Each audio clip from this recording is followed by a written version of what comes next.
ব্রিটেনে কারি শিল্পের সবথেকে মর্যাদাপূর্ণ টমি মিয়া ইন্টারন্যাশনাল ইন্ডিয়ান শেফ ও হসপিটালিটি অ্যাওয়ার্ডকে সামনে রেখে বার্মিংহামে রোড শো অনুষ্ঠিত হয়েছে।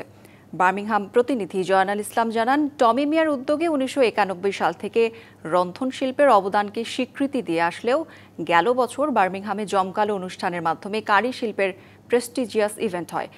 আগামী ২১ সেপ্টেম্বর লন্ডনে হতে যাচ্ছে এ বছরের আয়োজন। এ উপলক্ষে কারি ইন্ডাস্ট্রির সাথে সংশ্লিষ্ট ও কমিউনিটির বিশিষ্টজনদের উপস্থিতিতে স্মল হিথের একটি হলে নুরুল হক জেপির সভাপতিত্বে রোড শোতে স্বাগত বক্তব্য রাখেন মুস্তাক বাবুল।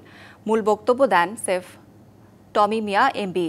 বক্তব্য রাখেন ব্যবসায়ী হাবিবুর রহমান, কাউন্সিলর মমতাজ হোসেন, কমিউনিটি নেতা মোস্তফা চৌধুরী, যুবরাজ, ফয়জুর রহমান চৌধুরী এমবি সহ অনেকে।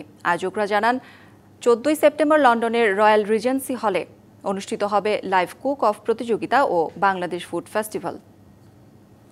এই যে ক্রাইসিসের সময়দার যে মোর আমরা প্রমোট হতাম, খালি টমি মিয়া না, আরো তো মানুষের প্রমোট করে অ্যাওয়ার্ড নিয়ে আমরা সবাই কম্বাইনলি এটা কাজ করার দরকার এই ইন্ডাস্ট্রি বাঁচাই রাখতে গেলে। এই রোড শো থেকে আমরা বার্মিংহাম বাংলাদেশের জানান দিলাম যে what we doing on 14th September and 21st September. Birmingham যে রোড শো হয়েছে আমরা আসলে কোনটা বলা হয়েছে আরেকটা দিন কন্টিনিউ করেন আর আমরা লাগে আসলে কারি ইন্ডাস্ট্রি লাগে আসলে খুব একটা ভালো হইব।